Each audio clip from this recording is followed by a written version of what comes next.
여러분 안녕하십니까. 사사건건입니다.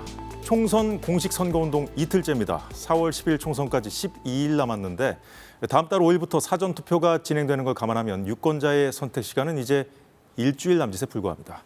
정치 컨설팅 민의 박성민 대표와 함께 현재 총선 판세와 남은 변수들 짚어보겠습니다. 어서 오십시오. 예, 안녕하세요. 반갑습니다. 자, 본격적으로 판세를 짚어보기 전에 먼저 오늘 이종섭 주 호주 대사가 사의를 표명했습니다. 본인이 강력하게 표명해서 대통령에게 보고됐고 사의를 수용하기로 했다고 정부가 밝혔는데 오늘 이 뉴스 어떻게 보셨습니까? 좀 늦지 않았나요? 항상무 수석이 사퇴하는 것도 그렇고 이종섭 예.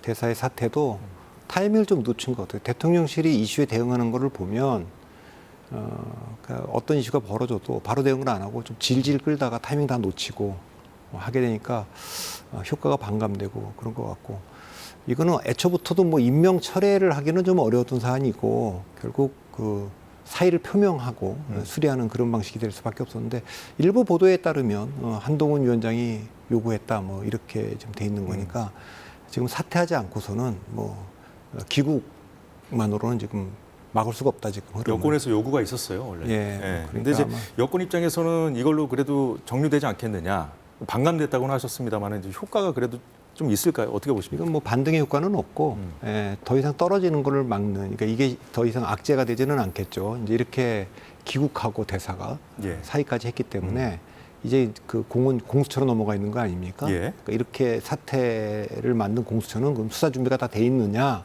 이제 이런 거를 묻게 될 테니까 이제 그건 좀 지켜봐야 되겠습니다만 이것이 지금 뭐 계속 그 민심이 악화된 것을 반등시킬 정도는 아니죠. 그 야권에서도 지금 엄정한 수사를 촉구한다 이런 입장을 오늘 밝혔거든요. 근데 야권은 뭐 공세를 하려면 좀 할 수는 있겠죠. 그렇지만 그 야권이 끌고 갈 이슈로도 좀 힘이 좀 약해질까요? 떨어진 거죠. 왜냐하면 지난번에 귀국해서 수사 받겠다고 했는데 그때 공처가 아직 준비가 안 됐다.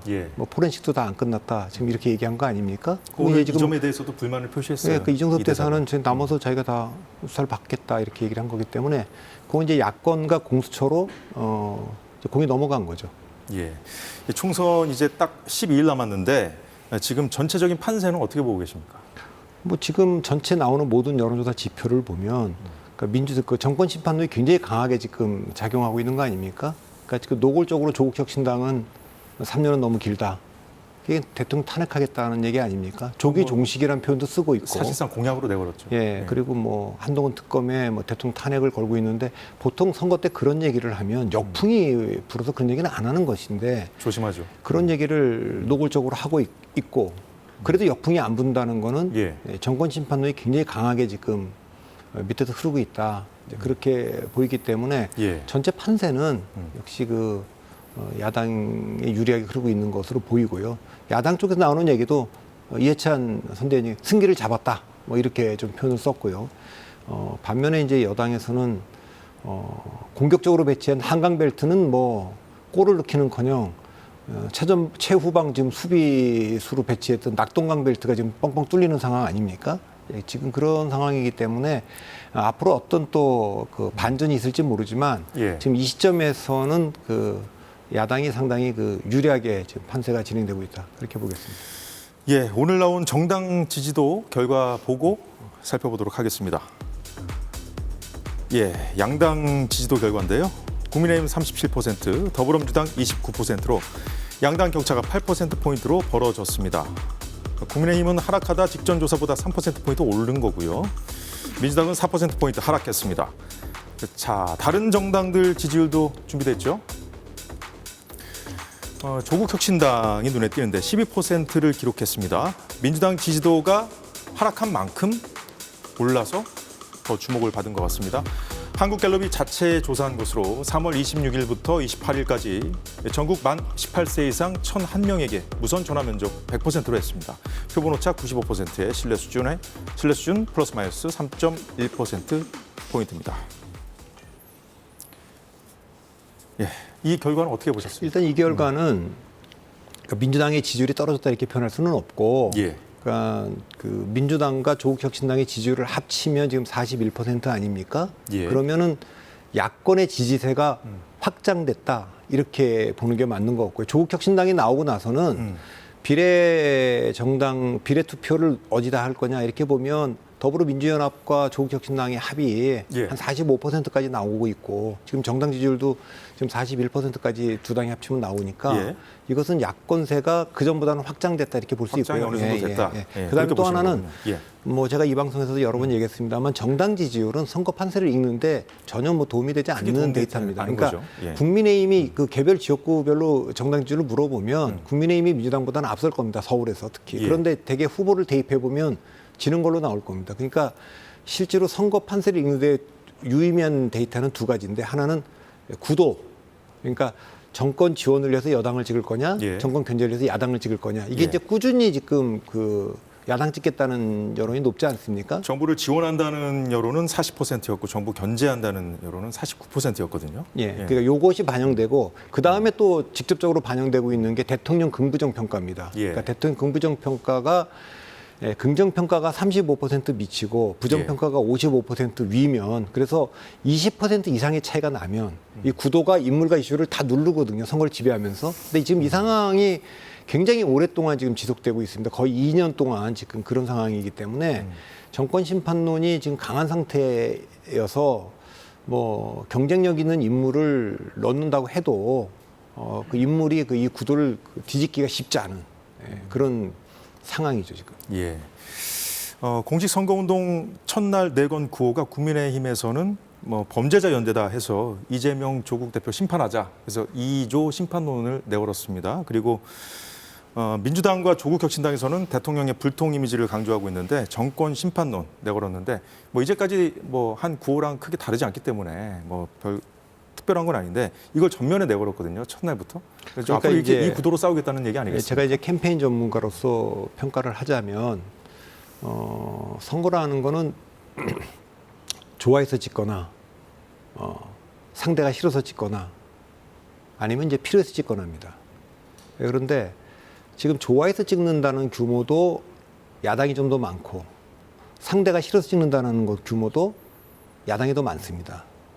부정평가, 대통령 부정평가 높으니까요. 그러면 여당의 프리미엄은 뭐냐면 필요해서 찍게 만드는 거죠. 사실은 나는 저 당을 좋아하지 않는데 대통령도 좋아하지 않는데 뭔가를 해줄 것 같아. 예를 들면은 뭐 예. 서울 편입이 될 것 같다든가 뭐 재난지원금을 준다든가 이런 거 아닙니까? 그것이 여당이 갖고 있는 프리미엄인데 지금 여당이 잡은 전략적인 방향은 그런 프리미엄을 전혀 살리지 못하고 있는 거거든요. 그러니까 다시 말하면 선거 전략은 다시 세분하면 네 가지인데 우리에 대한 나에 대한 지지를 강화할 거냐, 나에 대한 반대를 약화시킬 거냐, 상대에 대한 반대를 강화할 거냐, 예. 상대에 대한 지지를 약화시킬 거냐. 야당은요 정권 심판론을 걸고 있기 때문에 무조건 상대에 대한 반대 강화가 1번 전략입니다. 예.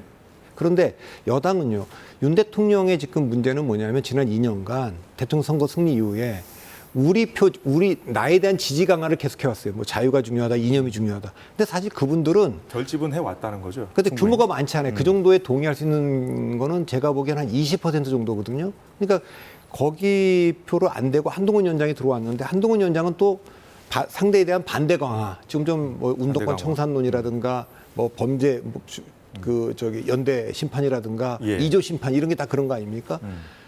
그건 뭐 세 번째가 있어야 될 건데 대통령이 했던 건 네 번째 있어야 되고. 그러니까 지금 국민의힘의 선거 전략은 첫 번째가 반대를 약화시키는 전략을 썼어야 돼요. 근데 반대를 약화시키려면 세 가지를 했어야 됩니다. 첫째, 예. 대통령은 정치적 태도를 바꿨어야 되는 겁니다. 그러니까 윤석열 대통령을 흔쾌히 찍은 분들도 있고 마지못해 찍은 분들도 있는데 흔쾌히 찍었든 마지못해 찍었든 그 두 그룹의 공통점은 뭐냐? 문재인 대통령과 다른 대통령이 돼주길 바랬던 거예요. 근데 흔쾌히 찍었던 그룹들은 정책을 문재인 대통령이 했던 정책을 다 뒤집으면 좋겠다. 근데 그건 그대로 하고 있잖아요. 그러니까 여전히 흔쾌히 지지했던 분들은 지금도 지지하고 있어요.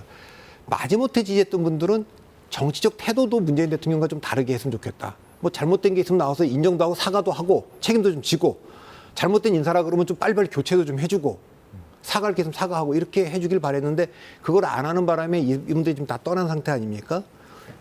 그런 상태가 지금 돼 있기 두 번째는 때문에 뭘까요? 예, 그러니까 이 문제 때문에 지금 지지율이 계속 떨어져 왔는데 이것을 두 번째는 민생입니다. 민생. 아까도 말했지만 한동훈 위원장이 할 수 있는 거는 내가 저당 좋아도 안 하고 대통령도 싫어하는데 저기 찍으면 뭔가 이렇게 부동산 가격도 올라갈 것 같고 우리 시가 서울로 편입도 될 것 같고 뭐 이런 거 필요해서 찍는 거죠. 그러면 약한 연성 민주당 지지층들은 이탈할 가능성이 좀 있는 거 아닙니까? 이게 이제 두 번째 세대고 세 번째는 대통령에 대한 부정평가가 높은 상태라면 문재인 대통령 대 이재명의 시즌 2 또 윤석열 대통령 대 이재명 대표 시즌 2라든가 윤석열 대통령 대 조국 대표의 시즌 2 이렇게 만들지 말고 이건 과거에 끝났다. 그래서 한동훈 위원장을 포함해서 오세훈 시장, 안철수 의원, 원희룡 장관, 또 나경원 의원 이렇게 해서 우리는 대통령 레임덕을 좀 감수하더라도 차기를 위한 그 레이스를 좀 조기에 불붙여서 미래로 가는 그 세 가지를 했었어야 되는데 그 세 가지를 지금 다 안 했죠. 너무 한동훈 위원장 1인 체제로 왔다는 그 1인 체제로 말씀입니다. 왔고 그 1인 체제도 계속 그 야당에 대한 심판론을 강조하는데 그 야당 심판론이 잘 안 먹히고 있는 거 아닙니까? 근데 이게 이조 심판론 그 민생을 좀 앞세워서 좀 해야 된다고 말씀을 해주셨는데 그 야권의 지금 정권 심판론이 좀 너무 거세게 지금 오는 경향이 있지 않습니까? 그래서 그 민생 이런 상황에서 민생만 얘기하면 과연 얼마나 또 먹히겠느냐. 또 미디어들이 또 관심을 또 그런 부분에 또 갖지 않거든요. 그러니까 그건 전략적으로는 그건 좋은 태도가 아닙니다. 그러니까 정권 심판론이 왜 작동하느냐를 보면 그러니까 보수 일각에서는 이재명 대표가 저렇게 사법 리스크가 많고 9가지 혐의로 지금 재판을 받고 있다고. 조국 대표가 2심에서 이미 2년도 받았는데 그리고 거기에 지금 비례대표 공천한 분들 보면 아직 범죄 혐의자들이 많은데 어떻게 거길 지지하느냐 이렇게 얘기를 할 수 있는 거 아닙니까? 여권에서는 그렇게 얘기하고 있죠. 그렇게 얘기하는데 그럼 돌이켜보면 왜 근데 거기에 지지하는 사람이 저렇게 많고 반대로 지금 윤석열 대통령에 대한 반감이 이렇게 높은가를 생각을 해봐야 될 거 아닙니까? 여권의 책임이 있다. 이런 말씀이신가요? 그러니까 이제 책임을 떠나서 궁금하게 생각을 해야 될 거 아닙니까? 왜 이런지. 그러니까 그 생각을 안 하는 거예요. 그러니까 노무현 대통령 첫 번째는 제가 그 조국 혁신당의 조국바람 저거는 몇 가지로 볼 수가 있는데 첫째는 노무현 대통령을 생각해 보면 보수 일각에서는 노무현 대통령의 혐의가 없는 게 아니다, 죄가 없는 게 아니다, 그건 수사 기록을 봐도 다 나온다, 뭐 이런 얘기를 한단 말이죠. 그런데 그 적어도 중도층, 뭐 노무현 대통령이 뭐 죄가 없다고 믿는 분들도 있지만 죄가 있다고 보는 분들도 범죄 혐의가 있다고 보는 분들도 아니 그렇게 따지면 나머지 정치인들은 왜 그렇게 동일한 잣대로 수사하지 않았느냐, 공정한 잣대냐 이게 묻는 거 아닙니까? 조국 장관에 대해서 똑같은 걸 묻는 거예요. 조국 장관이 2심에서 그런 형이 나왔다는 것을 우리도 알고 있겠는데 그러면 뭐 그렇게 그 잣대로 윤석열 대통령이나 한동훈 위원장이 주변에도 그런 잣대로 했냐 그렇게 가혹하게 그렇게 안 하지 않았냐 이걸 묻는 게 첫 번째고요. 두 번째는 제가 그 이라크 전쟁 효과라고 얘기를 하는데 2003년도에 그 미국이 이라크 전쟁을 시작했어요. 거기 대량살상 무기가 있다. 알카에다에 배우고. 근데 2004년 대통령 선거 때까지는 그게 먹혔죠. 드러나지 않았기 때문에 먹혀서 조지 부시가 이겼잖아요. 근데 2006년도 중간 선거에 오면 이게 없는 것이 거의 드러났기 때문에 공화당이 졌어요. 그리고 2008년에는 완전히 이건 사기였다 이렇게 된 거 아닙니까? 양팔이 다 한 거죠. 그 얘기는 뭐냐면 조국 장관에 대해서 압색을 엄청 많이 했는데 검찰이 그 결과가 뭐 사모펀드에서 뭐 엄청나게 나올 줄 알았는데 나온 게 보니까 뭐 딸 그 입시 관련된 것들이니까 그것이 죄가 안 된다는 게 아니고 충분히 비난할 만한 거고 책임을 물어야 될 일이긴 하지만 이게 그 요란했던 거에 비해서는 별거 아닌 거 아니냐 이런 게 있는 거예요. 그리고 윤석열 대통령이나 한동훈 위원장이 갖고 있는 그 서사는 영웅 서사는 권력에 의해서 핍박받을 때 만들어진 건데 지금 대통령도 있고 여당 대표가 돼 있으니까 강자잖아요. 지금은 박정훈 대령이나 조국 대표나 뭐 이재명 대표가 야당 포지션이니까 약자로 돼 있지 않습니까? 그러니까 이런 것들이 있는데 그래서 국민들이 묻는 거는 다 좋은데 윤석열 위원장 대통령과 한동훈 위원장이 말한 공정한 잣대 모든 범죄는 동일한 잣대로 다 엄벌하겠다. 그렇게 했냐를 묻고 있는 겁니다. 이제 거기에서 많은 분들이 그렇게 안 했다. 이렇게 보고 있는 거기 때문에 지금 이 문제가 해소가 안 되고 있기 때문에 거기에 이제 이종섭 장관 대사 문제가 또 불을 지폈고 이제 그런 거죠. 그러니까 이제 대통령과 한동훈 위원장에 대해서 국민들이 현재 포지션에 맞는 요구를 하고 있다 이런 말씀이시군요. 만일에 그러니까 집권하고 나서요. 야당 전직 그 대통령 뭐 박근혜 대통령과 이명박 대통령도 구속시켰지 않습니까? 대법원장도 구속시켰고 삼성 이종희 회장도 그 잣대로 국정농단 수사했던 잣대로 그렇게 만일에 국정을 운영하면서 깨끗하게 국가 뭐 여야 가리지 않고 보수 진보 안 가리고 그렇게 했다면 또 그런 분들만 썼다면 그럼 어떻게 이재명 당대표가 나올 수 있고 이렇게 지지를 받을 수가 있고 조국장관이 어떻게 당을 만들 수 있습니까? 불가능한 얘기죠. 예, 총선 판세를 지금 전반적으로 짚어보고 있는데 지금 여야가 가장 공들이고 있는 지역은 최대 격전지 수도권입니다. 이 중 핵심은 서울 한강벨트죠. 지난 총선 결과를 보면 20대 총선에서는 9대2로 민주당이 이겼는데 당시 전체 결과는 민주당이 단 한 석 차이로 원내 1당을 차지했었고요. 21대 총선에서는 국민의힘 전신인 미래통합당이 서울 용산 단 한 곳만 승리했습니다. 전국 지역구는 민주당이 163석, 미래통합당이 84석, 민주당이 압승이었죠. 자, 여야 대표 지원 유세 최근에 하는 거 보면은 이제 동선이 한강벨트에 집중돼 있더라고요. 이번에도 어쨌든 이 한강벨트가 핵심 격전지일 수밖에 없는 거 아니겠습니까? 아니 그러니까 그건 처음에 이제 한동훈 위원장이 왔을 때는 한강벨트를 굉장히 공격적으로 배치를 했잖아요. 예. 근데 지금은 낙동강벨트 수비하기도 급급해서 원래 한동훈 위원장 체제가 정상적으로 작동했다면 보수 유권자들은 보수 지지층들은 윤석열 대통령을 보고 난 국민의힘 찍겠다. 또 중도는 한동훈 위원장 보고 국민의힘 찍겠다. 이렇게 되는 게 제일 좋은 건데 시너지가 나는 건데 예. 지금 보수는 한동훈 위원장 때문에 못 찍겠다. 중도는 윤석열 대통령 때문에 못 찍겠다. 이러니까 한강벨트에 유세를 해야 될 한동훈 위원장이 박근혜 대통령을 만나러 갔잖아요. 그게 지금 전략의 실패를 보여주고 있는 거고 지금 그 2016년에도 서울에서 12석밖에 못했어요. 그리고 4년 전에는 불과 8석밖에 못하지 않았습니까? 그만큼 한강벨트가 어렵습니다. 근데 이번에 좀 굉장히 그 호기롭게 배치를 했는데 예. 지금 전체적으로 그 지지세가 정권 심판론이 강하게 있으니까 인물들이 좋은 인물들이 많이 갔어요. 예. 그래서 경쟁력 있는 인물들을 배치를 했는데도 불구하고 아직까지는 힘을 쓰지 못하고 있죠.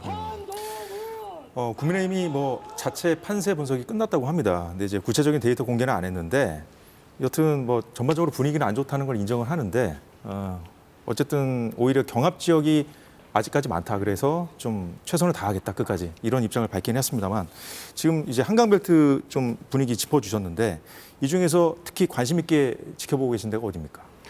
아니 이거 뭐 지금 어디를 특정하게 지금 관심 있게 본다고 얘기할 수 없는 예. 정도로 지금 밀리고 있는 거니까 지금 국민의힘이 판세 분석을 했다 그러는데 지금 영남권 의원들이요 예. 선거 상황실 전략팀을 다 맡고 있어요. 그것도 잘못된 거 아닙니까? 그러니까 그분들이 서울 선거를 모르는데 예. 그분들이 그 대구 경북에서 선거한 분들이 부산에 있는 분들이 어떻게 이 선거를 지휘를 한다는 그러니까 그거는 지금 판세를 보면 여야가 지금 쭉 얘기하는 걸 들어보면 야당 쪽에서 나오는 얘기는 아주 극단적으로 낙관적인 시나리오는 탄핵 가능한 200석 범진보죠. 예. 조국 혁신당까지 다 합쳐서 200석 하자. 이게 이제 있고 두 번째는 적어도 그렇게까지는 안 되겠지만 패스트트랙을 할 수 있는 180석을 하자. 그다음에 세 번째는 이제 이재명 대표가 그런 얘기하는 거죠. 법안의 그 단독 처리가 가능한 151석 이렇게 하자. 예. 이거 아닙니까? 뭐 어느 거가 됐든지 간에 민주당의 그 완승이라고 얘기할 수 있는 거죠. 과반만 넘으면 제 생각에는 과반이 안 돼도 일당만 하면 승리를 얘기할 수 있겠는데 워낙 4년 전에 180석 한 게 있어서 그거는 조금 부족한 게 아니냐, 공천이 잘못된 게 아니냐 이런 책임론이 나올 수가 있어서 이재명 대표 입장에서는 이제 가반을 넘기느냐가 관건인 것 같고 지금 국민의힘 쪽에 나오는 얘기는 아주 비관적인 얘기들이 많아요. 첫 번째는 아까 탄핵 얘기를 했는데 탄핵 저지석인 100석은 해야 되는 거 아니냐. 그 다음에 그래도 120석은 해서 패스트트랙은 막아야 되는 거 아니냐. 세 번째는 단독 처리를 막을 수 있게 하려면 단독 가반은 저지해야 되는 거 아니냐. 단독 가반을 저지하려면요. 국민의힘이 135석에서 140석은 해야 됩니다. 비례까지 합쳐서. 그러려면 수도권에서 40석은 해야 됩니다. 예. 40석을 하려면 경기도보다 서울이 좀 해볼 만하거든요. 한강벨트. 그러니까 한 번도 못 해봤던 지금 그 2000년 이후에는 2008년에 46%로 투표율이 떨어져가고 40석 한 거 할 때 빼고는요. 예. 2000년에 17석, 2004년에 16석, 2012년에 16석, 2016년에 12석, 4년에 8석이. 그러니까 예. 그 기록을 깨고 20석 정도를 해줘야만 가능한 얘기입니다. 그러려면 서울에서부터 바람을 좀 한강벨트는 다 바꿔야 이겨야 됩니다. 그렇군요. 예. 자, 그래도 뭐 아직 10일 남았으니까 선거는 뭐 그래도 뚜껑을 열어봐야 한다는 그런 말도 있지 않습니까? 앞으로 남은 기간 뭐 충분히 선거 판도가 바뀔 수 있을까요? 지금 좀 비관적으로 여권의 말씀을 많이 해주셨는데. 그거는 이제 비관적으로 얘기를 했지만 최근에 여론조사 흐름을 보면 민주당이 올라간 흔적은 안 보여요. 보수층의 국민의 지지가 빠져 있는 겁니다. 유보로 돌아갔기 때문에 다시 들어올 예. 가능성이 있죠. 그러니까 여기서 몇 가지 조치가 있는데 오늘 이종섭 대사가 이제 그만뒀고요. 예. 그다음에 이제 남아 있는 게 의대 정원 문제, 의정 갈등 문제죠. 의대 증원 문제를 예. 이거는 어쨌든 당 중심으로 풀어야죠. 어떻게 풀리든지 1,000명 증원이든 1,500명 증원이든 규모를 좀 축소해서라도 통과시키면 예. 윤석열 대통령은 그 어렵다는 의대 증원을 한 대통령으로 남을 겁니다. 2,000명을 고집해서 결국 1,000명이든 1,500명이든 증원을 시킨 거니까. 그리고 당은 이 문제를 어쨌든 풀어낸 거가 되니까 그렇고. 그러면 예. 마지막 남은 변수는 이 의대 증원 문제가 풀리고 나면 역시 네. 투표율입니다. 투표율이요? 네, 투표율이고 네.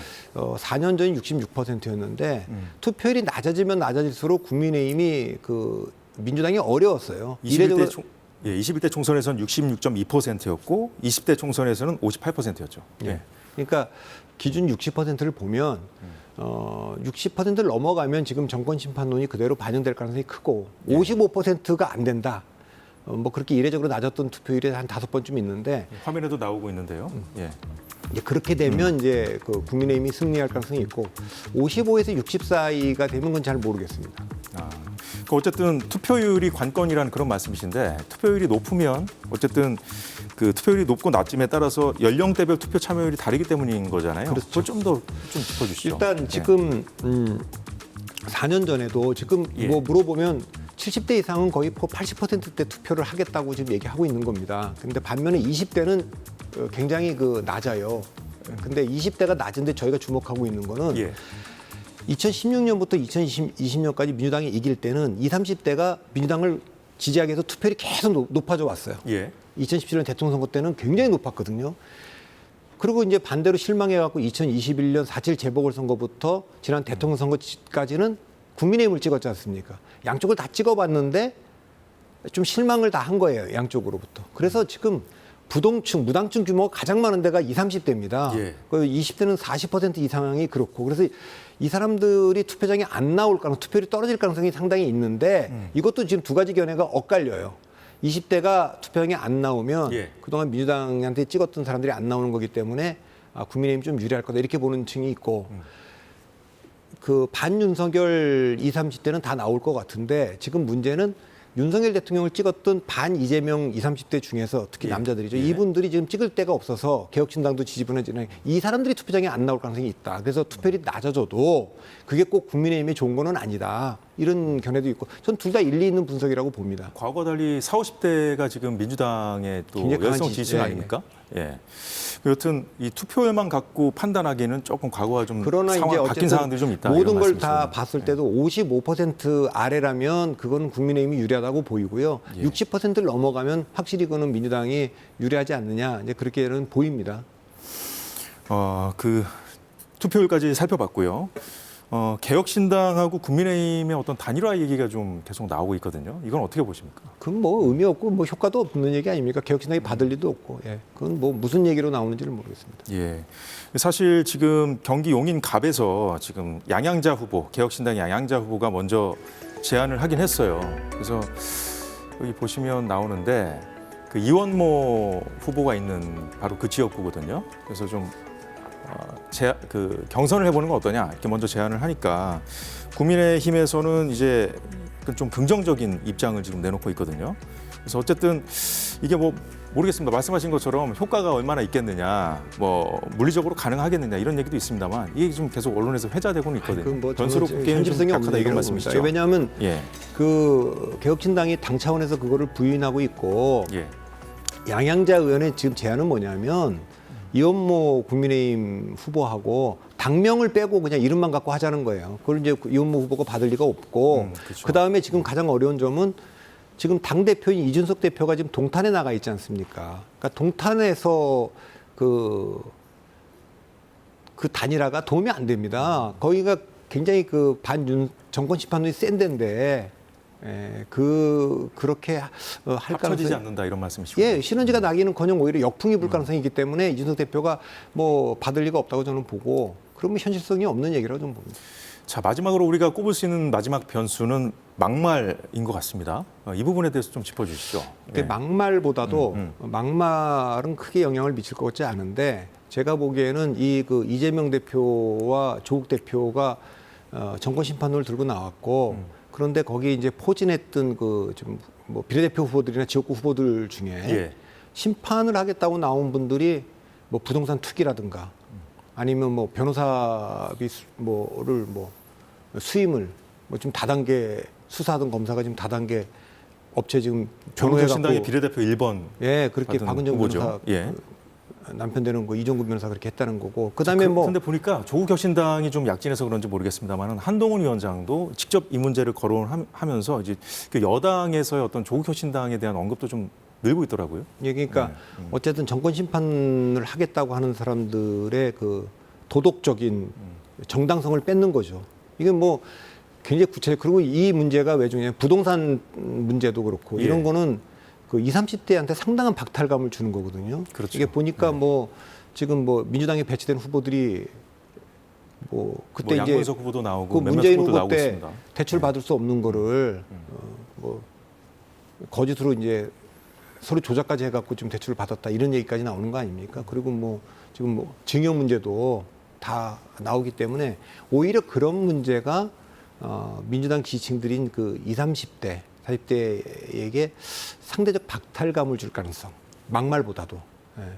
그게 좀 더 커 보입니다. 그래서 사실 이번에도 이영순 후보가 후보를 박탈당한 것도 약간 그런 것이 번지지 않게 하기 위해서 그렇게 한 거 아닙니까? 갭 투자에 예. 대한 거고. 예. 그거는 민주당이 그동안에 굉장히 뭐 비판도 많이 해왔던 부분들인데. 사전에 차단한 그런 효과가 그렇게 있을까요? 했는데 지금 계속 불거지고 나오고 있지 있죠. 않습니까? 그러니까 부동산 문제는 굉장히 아프지 않습니까? 민주당이.